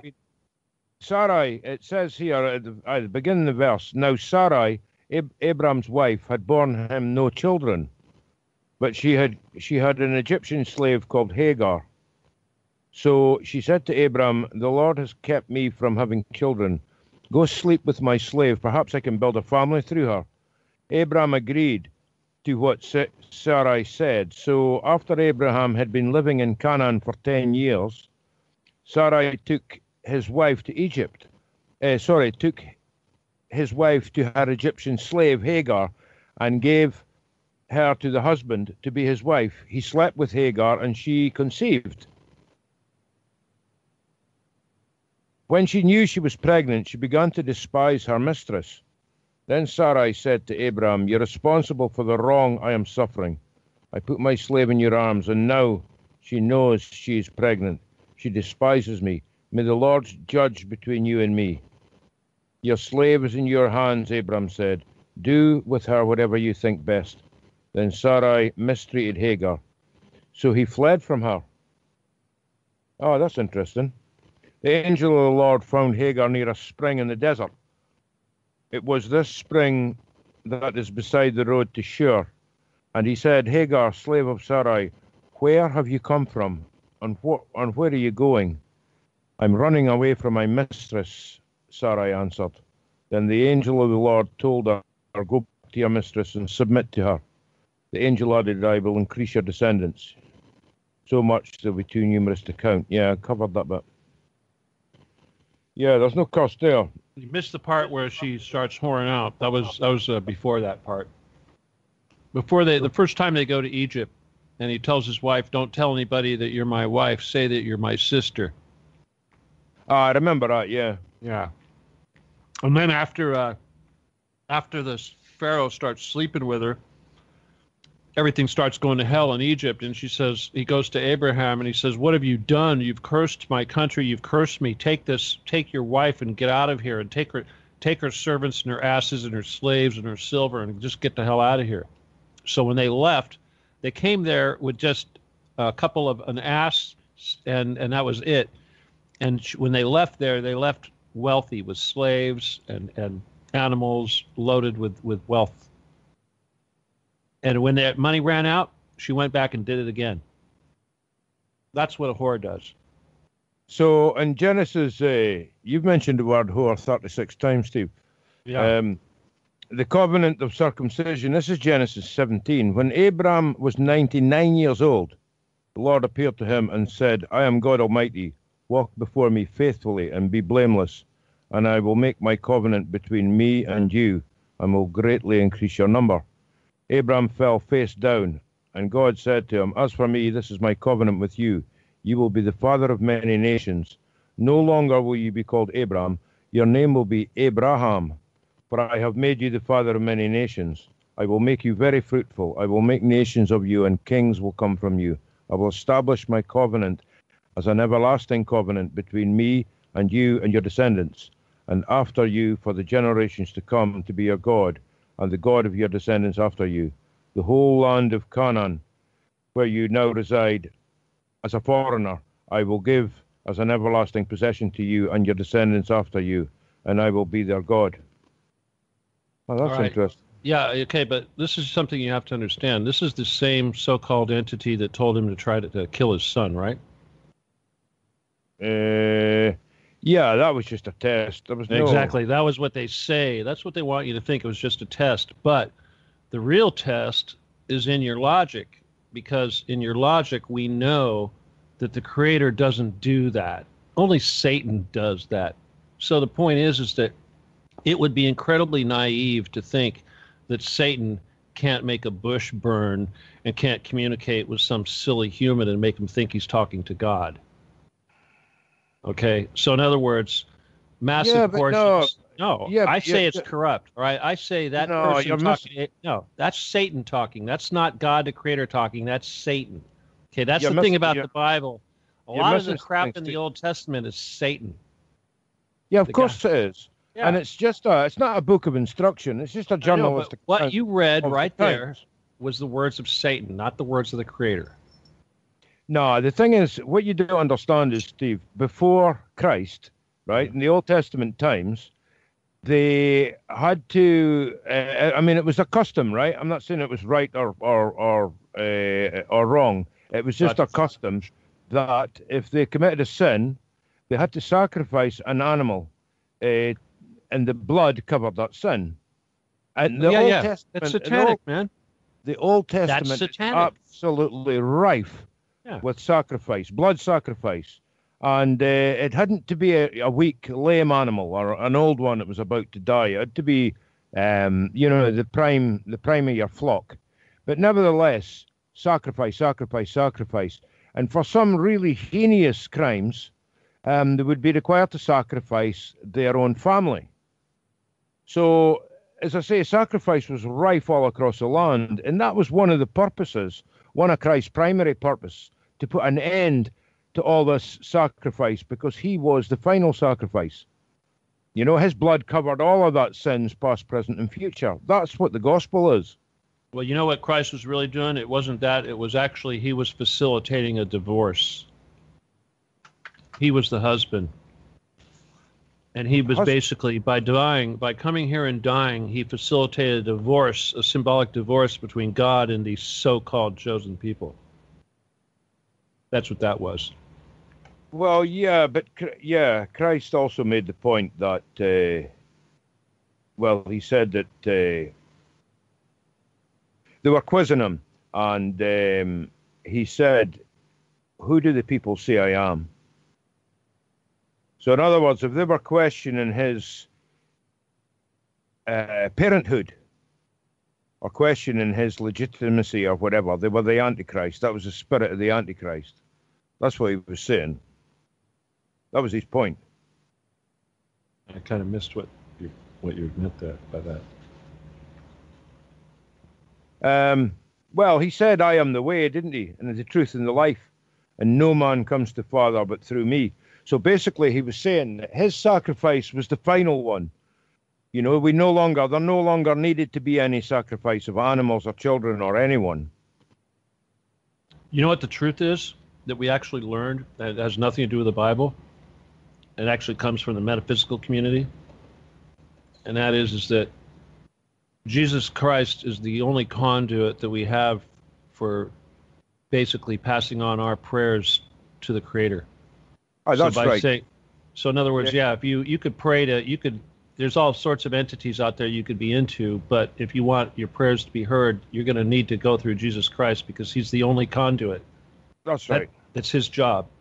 Yep, yep. He said that himself. He said that Yeah. himself. I'm the only way to God, and I'm the only way to the Father is through me.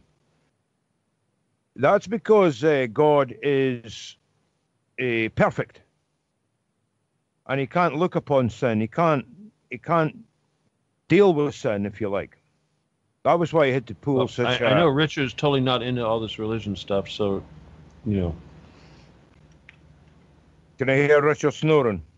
Oh, I'm awake. I'm just letting you gentlemen Eh, discuss this topic. It's fine. yeah, yeah.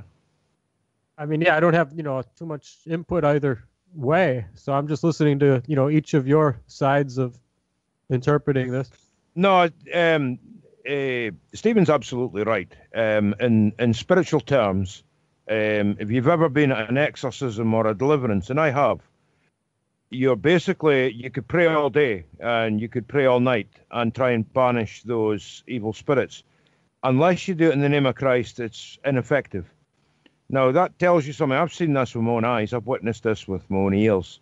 That tells you something that all the spiritual entities in the universe submit to the power and authority of Christ. That's right. You got any trouble, no matter what kind of trouble you're in, that's what you need. Yes, yes, yes, indeed. So, yeah, so the New World Order Antichrist beast system, because they're so Antichrist, they actually, without realizing it, they actually validate the power and authority of Christ by being so obsessively Antichrist. You get that one? Yeah, but that should be obvious, huh? Well, it should be obvious, but a lot of people don't even, sort of consider it. It's like over their heads. Well, that's the thing, though, is that they know that that's the first thing they have to get rid of in order to facilitate all this other crap. Yes. So once they've managed to pull that out of people's lives, suddenly they have no anchor, and they're able to be easily manipulated. Absolutely. That's why they've taken Christ out of the education system and sold us that evolution nonsense. It's all part of the agenda. Yeah, but I believe in epochs too. I believe that the the flood event type events happen on a regular basis, and everything kind of starts over. And I think that's been going on for a long time. There's evidence of 2 global floods. There's archaeological evidence of 2 global floods that reached 20-odd thousand feet. That's a lot of water. That's kind of high, huh? It really is. But there's vast amounts of money, vast amounts of water underground. Well, yeah, the Earth's hollow. There's a whole other ocean. Ah! Yes. Yes. When you look at the land mass, though, compared to the water mass in the world, the land's that's about 40%, isn't it? Or less than 40%. I think so. Yeah, I think it's 30-odd% of the world is covered by some kind of land.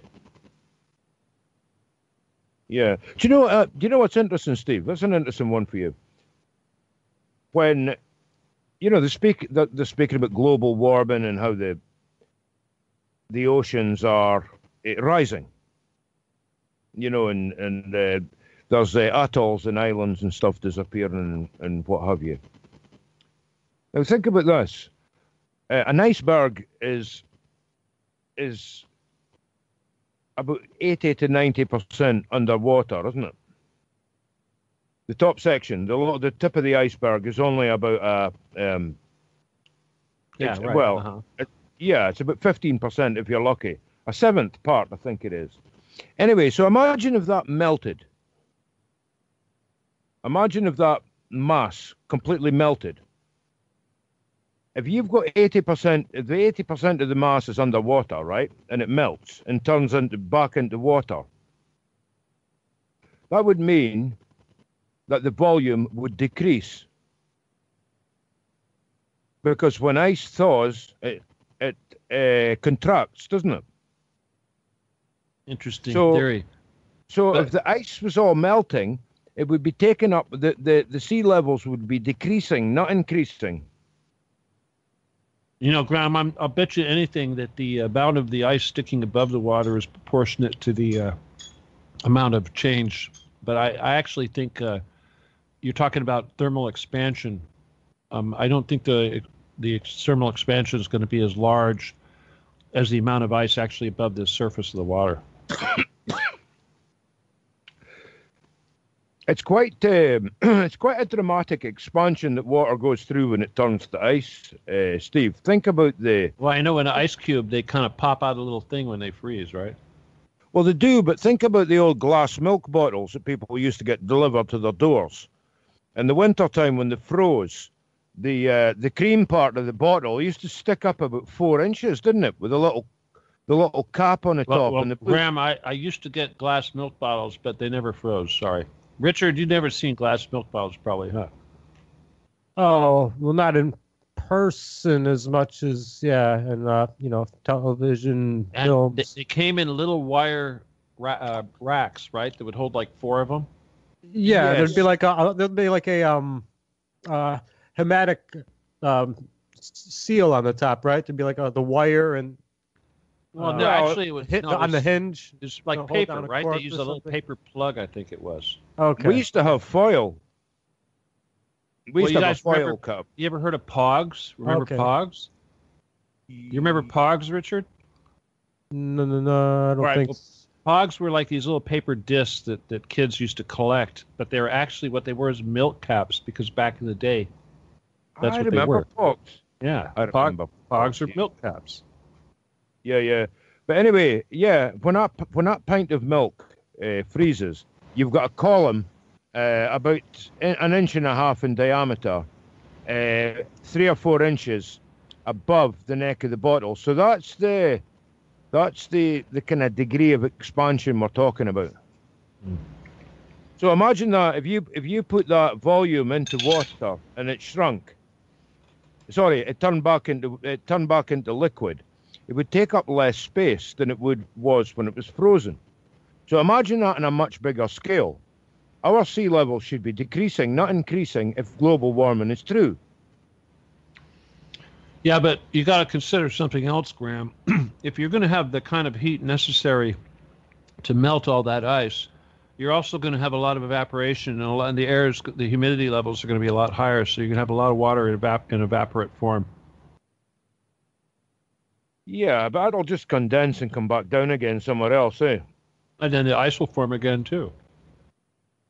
Right? Yeah, but if the ice is melting, if the ice is truly melting, it should be taking up less volume than it was when it was ice, now that it's water. So before the flood, they had the seas of the heavens too. Remember? Yes. And Yes. a lot of the water that came down. There's some confusion, but I've heard it said that the flood. You know, I've heard a couple different examples of what actually happened at the flood, but I've heard one group say that there was actually a major tectonic shift that took place, and essentially created the big rift in the middle of the Pacific Ocean. If you look at the middle of the Pacific Ocean, there's a crest that runs basically from the North to the South Pole. You know what I'm talking about? I do, yeah. Now, supposedly what happened is when that rip took place, two things happened. The water that was below underground came shooting up into the sky like a geyser. Yeah. And as that happened, ground around the rip would fall into the the aquifers, and would cause even more pressure and even more water to shoot up into the sky. And as this rip in the earth actually ran from one pole to the other, and as it was doing it, it was shooting up all this water into the atmosphere. And it was that water that was being shot into the atmosphere that caused the increase in density or humidity such that all of the moisture that was normally in the atmosphere, which they called the sea of the heavens, became rain and fell down. See, so major portions of what we call ocean today were essentially clouds back then. And prior to the flood, there's no mention of anybody being able to see the moon or the stars or anything because it was always overcast. So what happened was that after the flood, when they came out and they looked at the boats, all of a sudden they went out, you could see stars and you could see all this stuff. They could never see that before because all of the condensation that was in the atmosphere fell to Earth. And that's where most of the water came from. And you must have been able to see some stars, Steve. No, that's what I'm saying.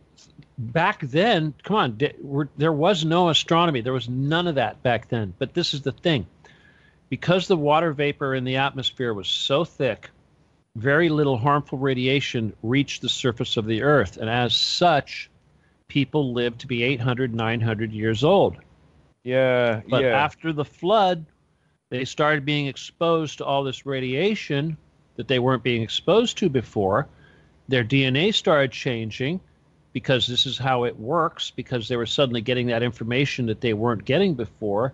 And every generation after the flood lost 100 years until it got down to where we are today. Yeah. You can look in the Bible. You can see about 6 or 7 generations, right? I know they used to live to be 700, 800, and 900 years old. There was other reasons for that as well, though, Steve. There were no atmospheric pollutions back then. There was no crap in the water. Yeah, but that didn't start until the industrial age. Come on. That was barely a second ago in the grand scheme of things.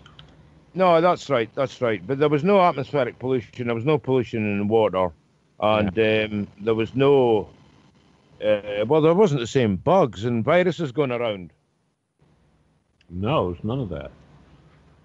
But people were also, there was an agrarian society and people grew their own food and they ate healthy and they were spread out. They didn't live in big giant cities like they do today. The cities are the evil part. The first city, before the flood, the first city was created by Cain. All right. The first city on earth was actually Babylon, and it was created by Cain, who we know was the evil one. So he did the same evil crap. Animal sacrifices. They didn't just sacrifice animals back before the flood. They had sex with them.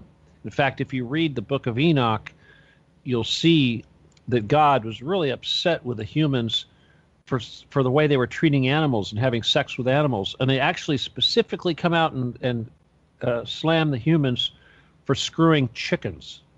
Wow. Yeah, they call them the fowl, the sins that we're committing against fowl. And you know what that means? They're screwing chickens. Wow. Yeah.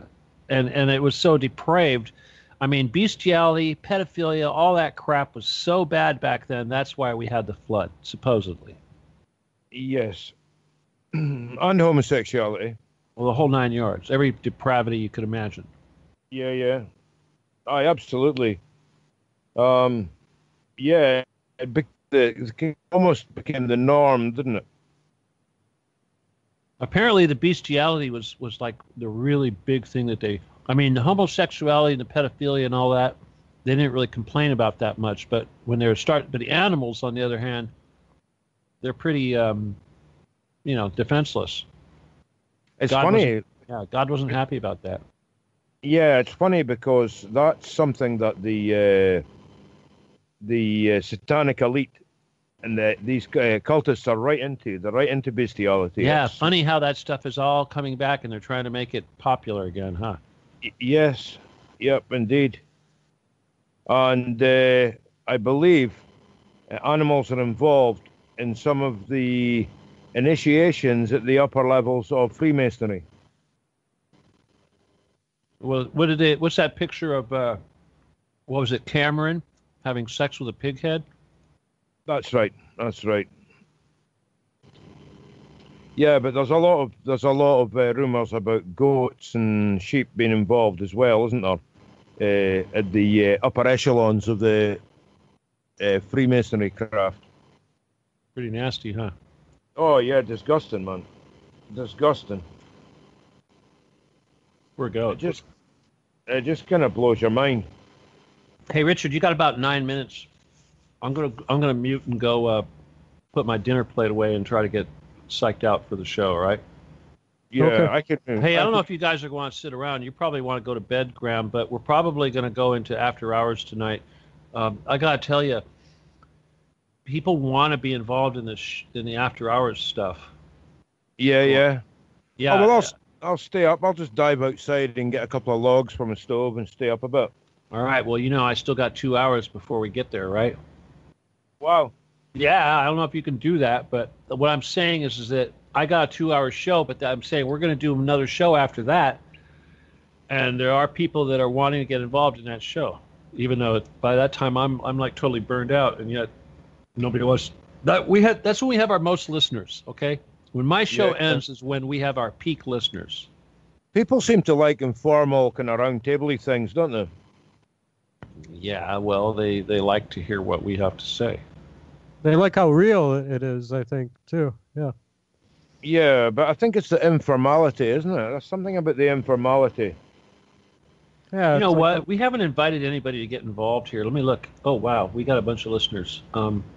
We have more people joined us. Hi, everybody. We got a few people in Australia. Adelaide. Who's Adelaide? I know who Sydney is, but Adelaide, I don't know who's in Adelaide. Do we know anybody in Adelaide? Huh. Maybe that's Rodrigo. Anyway, interesting. All right. Well, we got more people joining us. Okay, I gotta stop. All right. Well, if I were to sum things up from what we were discussing earlier, Stephen, I mean, we can't be misled by the distractions or the just the impressions, the traps even. But it is important for everyone to be able to express their opinion. Even you gentlemen discussing your different views from the Bible. I mean, at one point they didn't want it translated out of Latin even, and there were people executed, the first ones who did it. So, I mean, freedom of speech goes right back to the Bible. And therefore, it's valid today, no matter what people are saying. If it's not advocating violence, I mean, terms like hate speech and racist are very, subjective, objective in the eye of the beholder. And I mean, people can not agree with something, but I mean, we have to stand for freedom of speech or it's a slippery slope, Actually, I totally don't agree. It's what you're talking about is an idea, okay? And as an idea, it's a great idea. I totally agree with the idea, okay? But in reality, no, you can't have it. You can have a certain amount of it, but you can only have what is allowed. And remember, somebody's going to make that decision about what's being allowed. Ultimately, there's going to be a boss of everybody that's going to say, no, that's okay and that's not okay. So all these ideas and ideals are great, just like liberty, fraternity, brotherhood, whatever. Yeah, they're just ideas. But the point I'm trying to make is that the enemy doesn't work that way. We have to be like the enemy. We're in a war fighting against the enemy, and the enemy is using our so-called freedoms against us. It's like in the protocols, they say we have one of our so-called freedoms is the freedom to go out and get drunk. Hey, I can do it because it's a free country. You're right. Yeah, it sure is. Go poison yourself. Keep on doing it. We like it when you do that. So in other words, they use our own freedoms against us. Yeah, well, there's some pretty disturbing, sweeps across. I mean, this one article is talking about how much censorship right now. An article. You're talking about an article again. I'm talking about Google, PayPal, Facebook, YouTube, Twitter, Cloudflare, GoDaddy. They're all in on this, and right now it's being ramped up to no end this summer, this August. So we got to be smart enough to get through all that crap, right? Yeah, but there's definitely a crackdown on free speech on the internet right now. It's real, definitely. Mm-hmm. Yeah, I know, but the point is again, we're at war, and loose lips sink ships. You understand? Yeah. You have to pick your times and places. That's right. We have to be guerrillas. We have to be guerrillas. We have to put on our camouflage, and we have to walk amongst them without identifying ourselves. Yeah. You don't want like to set they yourself do. up. That's For what the enemy battle you does, will- right? They pretend that they're normal like everybody else, Yeah. and yet they're killing us from behind our backs. So we have to be the same way. We have to be sneaky, just like them. Mm-hmm. We have to use deception, just like them. Mm-hmm. Okay, well, thank you, both you gentlemen. It's great to have all these opinions and insights, and it was a great, well-rounded show. I hope you listeners don't mind the diversity. We had as far as the topics, we covered quite a lot of things, but it was good. I think. You guys agree? I think I'm gonna have to play some music because I gotta go refill my tea. I can't just go straight into another show. All right. Well, if you stick around as well, Graham, maybe we'll be able to chat with this after hours. I know it's pretty much you've given up your whole night of sleep, but I don't know. We'll see. Whatever you decide. But thank you so much for coming on, Graham. Yeah, no, it was a pleasure, Richard. I'm glad I did. I'll stick around anyway. All right, great. You guys ought to stick around. At least let me pound out the last few chapters of the protocols, and then maybe we could talk about it or something, huh? Excellent. Yeah. That'd be good. All right. Well, thank you, listeners, everyone who was tuning in. Hang on a second. I'm trying to get some music lined up here. All right. And please, help us out with any donations you can. We have a PayPal available, and we really could use the support. We don't do any sort of advertising, completely listener supported, but we do need that continued support to keep everything running here and operational. I'll say hello and thank you again to JP and everyone over at Wolf Spirit Radio for their simulcasting. And I'll stick around in just a few minutes. We'll have the Stephen D. Kelly Show. You've been listening to Beyond the Matrix. I'm your host, Richard Kary. You were also listening to Graham Sutherland here. Be sure to catch his show, Delete the Beast, which is on, well, I don't know what that would be, GMT, but it's 11 o'clock. Okay. 11 o'clock GMT, Richard. All right, thank you, Graham. And then that would be 6 p.m. Eastern Standard Time. So check out Delete the Beast every Thursday, and that's 11 GMT. And in a few minutes, Stephen will be coming around here. Thank you, Graham. Thank you, Stephen, for the contributions to the program tonight. Sorry about that. Yeah, and until I don't know, should I give a sign off for the listeners? Yeah. Go ahead and do your sign off. I'm going to play my little music for a little bit. Then I'm going to run and fill up my tea, put my dinner away, and I'll be ready in a couple minutes. Okay. All right. Thank you. Thank you all the listeners who stuck around tonight. It was kind of more of a round table. Last minute changes I had for my plans for today, but I think we all enjoyed it. And please tune in again next week. Stick around for Stephen's show. Until then, transcend the construct. Regards.